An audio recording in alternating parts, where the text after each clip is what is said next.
Ẹ jẹ́ ká gbàdúrà ní orúkọ Jésù ní agbára ẹ̀jẹ̀ Jésù. Ọlọ́run a dúpẹ́ lọ́wọ́ yín, a yìn yín lógo fún oore yín lórí ayé wa. Ọlọ́run ẹ gbọ́ ọpẹ́ wa, Ọlọ́run ẹlẹ́ṣẹ̀ ni wá, Ọlọ́run dáríjì wá. Olúwa fẹ́ sọ̀rọ̀ rẹ, Ọlọ́run wá bá wa sọ̀rọ̀ rẹ, Ọlọ́run wá darapọ̀ mọ́ wa. Ìwọ ni ọ̀rọ̀ náà, fi òye ọ̀rọ̀ rẹ yé wa, fìdí ọ̀rọ̀ rẹ múlẹ̀. Ògo ni forúkọ Ọlọ́run. Jésù Kristi Olúwa wa. Àmín, àmín, àmín lórúkọ Jésù Kristi. Mo kí gbogbo ọmọ Ọlọ́run káàkiri jákèjádò gbogbo orílẹ̀-èdè tí a ti ń gbọ́ mi. Àkòrí ọ̀rọ̀ Ọlọ́run tí a fẹ́ bára wa sọ lónìí ni à ń pè ní ìgbàsókè. Ìgbàsókè rapture. Òun ni àkòrí ọ̀rọ̀ Ọlọ́run tí a fẹ́ bára wa sọ ní òní. Kí ni à ń pè ní rapture? Kí ni à ń pè ní rapture tí àwọn Yorùbá ń pè ní ìgbàsókè? A lè pe rapture ní ìṣẹ̀lẹ̀ alágbára. Bẹ́ẹ̀ ni ìṣẹ̀lẹ̀ alágbára tí yóò ṣẹlẹ̀ tí a ó kó ìkórè gbogbo ènìyàn. Ìṣẹ̀lẹ̀ alágbára tí yóò ṣẹlẹ̀ tá ó fi kó ìkórè gbogbo ènìyàn, gbogbo ayé lápapọ̀, àti alààyè àti òkú tí a kó ìkórè gbogbo ènìyàn, àti ẹni tó ṣe rere àti ẹni tó ṣe bí, àti èpò àti àlìkámọ̀. Òun ni à ń pè ní rapture, ìgbàsókè, pípadàbọ̀ Jésù lẹ́lẹ́ẹ̀kejì, pípadàbọ̀ ẹlẹ́ẹ̀kejì láti òkè. Ó ní èmi ń bọ̀ kánkán, èrè mi sì ń bẹ pẹ̀lú mi. Ó ti sọ pé òun ń bọ̀, ó dẹ̀ máa dé. Bó ṣe sọ pé òun ń bọ̀ yìí, ó ní èrè mi ń bẹ pẹ̀lú mi láti san fún oníkálùkù gẹ́gẹ́ bí iṣẹ́ ọwọ́ rẹ̀ ti wí. So ẹ tí tá bá wo inú ìwé Matthew 24 verse 40 to 41. Ó ní nígbà náà ni ẹni méjì yóò wà ní oko, a ó mú ọ̀kan, a ó sì fi èkejì sílẹ̀. Nígbà tí ìṣẹ̀lẹ̀ yìí bá ṣẹlẹ̀, nígbà tí ìpè bá dún, á ní ẹni méjì á wà ní oko, ẹni méjì á wà lórí ìrìn, wọ́n á jọ máa lọ síbì kan. A ó sì mú ẹnìkan, a ó fi ẹnìkan sílẹ̀. A ó mú ẹni rere, a ó fi ìdàkejì sílẹ̀. Ìjẹ́ tí ìpè yìí bá wá dún, tá a bá dé láti kó ìkórè àwọn àyànfẹ́, tá a dé láti kó ìkórè gbogbo ènìyàn, tá a dé láti kó ìkórè gbogbo ayé, ìjẹ́ a ó kó ìwọ náà mọ́ wọn, ìjẹ́ a ó kó èmi náà mọ́ wọn, ìjẹ́ a ó kó ìwọ náà mọ́ wọn. Ṣé iṣẹ́ ọwọ́ wa tó? Iṣẹ́ ọwọ́ wa pójú òṣùwọ̀n láti bá wọn gòkè? Ṣé iṣẹ́ ọwọ́ wa pójú òṣùwọ̀n láti bá Kristi jọba? Ṣé iṣẹ́ ọwọ́ wa pójú òṣùwọ̀n láti pín èrè tó níye fún wa? Ó ní tá ó ṣèdájọ́ gbogbo ènìyàn, àti alààyè àti òkú.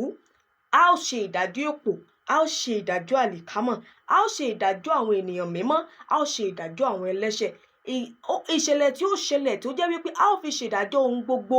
Òǹkálùkù á wà ààyè ẹ̀, ẹlẹ́ṣẹ̀ á dúró láàyè rẹ̀, ẹni mímọ́ náà á dúró láàyè rẹ̀. Àwọn tá lọ sọ́run rere á wọ ọ̀run rere, àwọn tá lọ sí ìdàkejì náà á wọ ìdàkejì.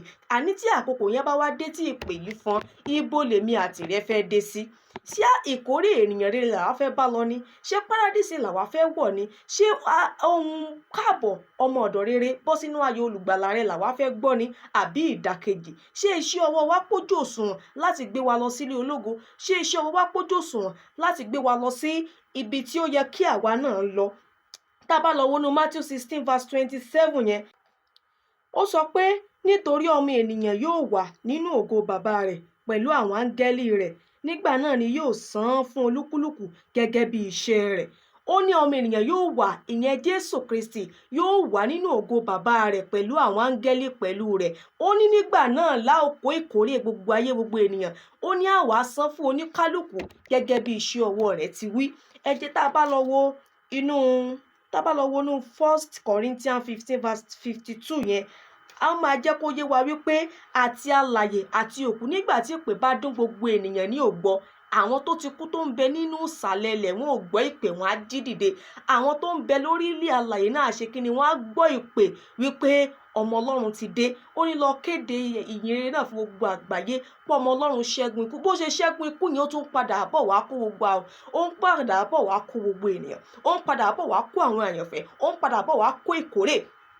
Tá bá wo inú 1 Corinthians 15 verse 52 yẹn, ó ní lọ́gán ní ìṣẹ́jú nígbà ìpè ìkẹyìn, nítorí ìpè yóò dún, a ó sì jí àwọn òkú dìde ní àìdíbàjẹ́, a ó sì pa wọ́n láradà. Ó jẹ́ ká mọ̀ pé àtàwọn tó ti kú, tó ti sùn nínú Olúwa, tó ti sùn nínú Kristi, a ó jí wọn dìde, a ó pa wọ́n láradà ní àìdíbàjẹ́. Ìyẹn ẹni tó bá ṣe kí ni? Ẹni tó kú sínú Olúwa, ẹni tó kú nínú Olúwa, a ó pa wọ́n láradà, àti ènìyàn àti gbogbo everything tó ń bẹ lórí ilẹ̀ alààyè. Òun ni yóò gbọ́ ìpè yẹn, àti ẹni mímọ́ àti ẹlẹ́ṣẹ̀. Ó wá kù síbi tí ìwọ fẹ́ dé sí. Mo fẹ́ sọ ìtàn bàbá mi kan fún wa. Ní inú ìtàn bàbá mi yẹn, ẹ̀gbọ́n mi yẹn bí ẹ̀gbọ́n mi ni bí bàbá mi ni, wọ́n lá àlá kan, wọ́n sùn wọ́n lálá kan, wọ́n wá ní wípé lójú àlá yẹn àwọn rí i pé èpè dún, bí èpè ṣe wá dún àwọn áńgẹ́lì ń sọ̀kalẹ̀ bọ̀ láti ọ̀run, ọmọ Ọlọ́run náà sọ̀kalẹ̀ bọ̀ pẹ̀lú wọn. Nígbà tí àwọn áńgẹ́lì wá sọ̀kalẹ̀, gbogbo ènìyàn ti wá parapọ̀ láti wá lọ pàdé Jésù, gbogbo ènìyàn parapọ̀ láti wá lọ pàdé áńgẹ́lì, oníkálukú ti ń kígbe héhà, ẹni tó ṣe rere àti ẹni tó ṣèdàkejì, oníkálukú ti ń wò wípé ibo lèmi máa dé sí, ṣé wọ́n máa kó èmi náà lọ, ṣé wọ́n máa fi mí sílẹ̀ ni, ṣé tí wọ́n bá kó àwọn ènìyàn lọ tán ṣé wọ́n á sọná kalẹ̀ ni, kí ni gan ló fẹ́ ṣẹlẹ̀? Àwọn ènìyàn ṣáà ń ké, àwọn ènìyàn ń ké, àwọn ènìyàn ń ké, wọ́n ṣáà ń sáré lọ wípé ìgbà tí wọ́n wá débi tí Jésù Kristi dúró sí, tí àwọn áńgẹ́lì dúró sí tó ti fẹ́ kó àwọn ènìyàn, nígbà tó wá bẹ̀rẹ̀ sí ní ṣa àwọn ènìyàn lẹ́yọ kọ̀ọ̀kan lẹ́yọ kọ̀ọ̀kan lẹ́yọ kọ̀ọ̀kan, àwọn náà ń gbàdúrà wípé Olúwa mèmí náà, Olúwa mèmí náà, Ọlọ́run mèmí náà, wọ́n ṣáà ń gbàdúrà bẹ́ẹ̀, ó ti wá ṣa gbogbo àwọn ènìyàn tó fẹ́ ṣà, nígbà tó wá kù díẹ̀ kó dé orí tiwọn, bí áńgẹ́lì tó yẹ kó mú wọn kàn ṣe yẹ̀yìn padà nìyẹn, bó ṣe sọ pé ó ń lọ nìyẹn, wọ́n kàn sáré tẹ̀lé ni pé kí ló dé tẹ̀ fi mèmí náà dání, kí ni mo ṣe, ìgbà kan àwo kan, wọ́n wá sọ fún wọn wípé nǹkan tá ò fi mú ọ ni wípé ṣé o rí gbogbo àwọn tá a ṣàjọ aṣọ àlà ló ń bẹ lọ́rùn wọn, gbogbo àwọn tá a ṣàjọ aṣọ mímọ́ ló ń bẹ lọ́rùn wọn, gbogbo àwọn tá a ṣàjọ aṣọ ìgúnwà ló ń bẹ lọ́rùn wọn, àwa láṣọ àlà ti ẹ̀dà, aṣọ mímọ́ ti ẹ̀dà, aṣọ ìgúnwà ti ẹ̀dà kò wá sí lọ́rùn wọn, wọ́n wá ń wá káàkiri. Àwọn áńgẹ́lì yẹn wá sọ fún wọn wípé sáré lọ sí ilé nísìn, kó o lọ mú aṣọ ìgúnwà rẹ, kó o lọ mú aṣọ àlà rẹ, kó o lọ mú aṣọ mímọ́ yẹn wá kó o wọ̀, nítorí pé láìsí aṣọ ìgúnwà yìí, láìsí aṣọ mímọ́ yìí, láìsí aṣọ àlà yìí, o ò lè bá wọn jọba, o ò lè tẹ̀lé wọn.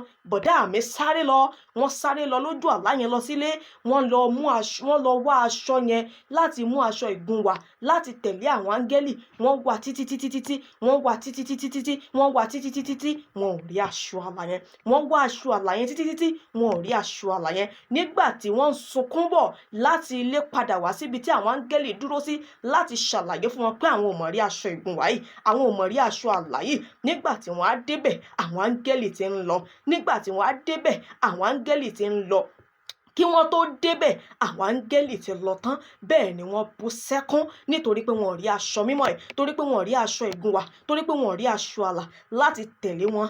Nǹkan tí mò ń sọ fún wa ni pé kò kí ń ṣe aṣọ ara, kò kí ń ṣe sùtánà tá wọ̀ yìí, òun ni aṣọ mímọ́, òun kọ́ ni aṣọ ìgúnwà tí mò ń sọ̀rọ̀ nípa ẹ̀, bí kò ṣe ìwà mímọ́, bí kò ṣe ìwà rere. Níbo ni ìwà mímọ́ tiẹ̀ náà wà? Níbo ni ìwà rere tiẹ̀ náà wà?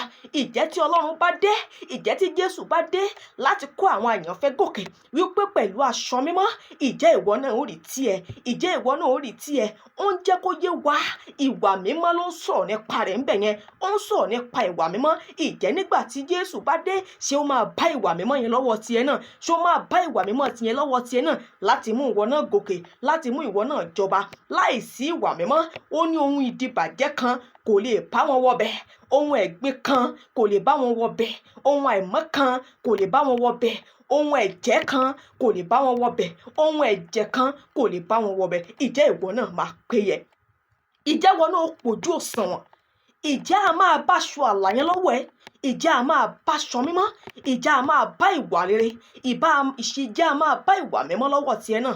Rò ó lónìí, rò ó lónìí, rò ó lónìí, torí ó ń bọ̀ bí olè lóru, àkókò kí àkókò ló lè dé, èyí tí ènìyàn ò ní mọ̀, èyí tí ènìyàn ò ní mọ̀, anytime ló lè dé láti kó ìkórè ayé, láti kó ìkórè gbogbo ènìyàn. Ìjẹ́ ìwọ ṣetán, ìjẹ́ ìwọ ṣetán tó bá dé, ìjẹ́ ìwọ ṣetán tó bá dé, ìjẹ́ o máa fayọ̀ pàdé rẹ̀, ìjẹ́ o máa fìdùnnú pàdé rẹ̀. Ṣé èsì ẹkún àti ìpayín keke, ṣé èsì ẹkún àti ìpayín keke ló máa fi pàdé olùgbàlà? Jẹ́ iṣẹ́ ọwọ́ rẹ wò lónìí, jẹ́ iṣẹ́ ọwọ́ rẹ wò lónìí. Èmi ń bọ̀ kánkán, èrè mi sì ń bẹ pẹ̀lú mi. Ó ní láti san fún oníkálùkù gẹ́gẹ́ bí iṣẹ́ ọwọ́ rẹ ti rí. Báwo ni iṣẹ́ ọwọ́ rẹ ti rí? Ṣé iṣẹ́ ọwọ́ rẹ lè bá wọn gòkè? Ṣé iṣẹ́ ọwọ́ rẹ lè bá wọn jọba? Ṣá lè kó ìkórè tiẹ̀ náà? Ṣá lè kó ìkórè tiẹ̀ náà? Ṣé wọn náà ò gbóhùn káàbọ̀ ọmọ ọ̀dọ̀ rere tí ó bá di ọjọ́ ìkẹyìn? Àbí wo ò gbọ́ mi ò mọ̀ ọ́ rí kúrò lọ́dọ̀ mẹ́ ìwọ oníṣẹ̀ṣẹ̀? Ronú jinlẹ̀ lónìí, ronú jinlẹ̀ lónìí, ronú jinlẹ̀ lónìí. Kristi ń pè ọ́, ronú jinlẹ̀ lónìí. Ṣé ìwọ náà ó gbọ́ bọ́ sínú ayé olùgbàlà rẹ? Tá a bá lọ wọnú Matthew 24 verse 42, Matthew 24:42 24:42 yẹn sọ wípé nítorí náà ẹ máa ṣọ́nà nítorí ẹ̀yin kò mọ wákàtí tí Olúwa yín yóò dé. Ọmọ wákàtí tí yóò dé, ṣé ìwọ mọ àkókò tí yóò dé? Ṣé o mọ wákàtí tí yóò dé? Yẹ iṣẹ́ ọwọ́ rẹ wò, tún iṣẹ́ ọwọ́ rẹ ṣe, padà kúrò nínú ẹ̀ṣẹ̀, bá sọ́dọ̀ Ọlọ́run, kúrò nínú ẹ̀ṣẹ̀, wá sọ́dọ̀ Kristi, Ọlọ́run olùgbàlà. Ẹ̀kan táyé bá bọ́, kò máa sí àtúnṣe mọ́ o. Ẹ jẹ́ ká sìn Jésù káyé tó lọ. Olùṣèwáyé, Olùṣèwáyé, jọ̀wọ́ wá ṣe wáyé fọ́run. Olùṣèwáyé, jọ̀wọ́ wá ṣe wáyé fọ́run. Ká lè gbọ́ ohùn wípé o ṣeun, ká lè sìn ọ́ lókè o, ọba wa.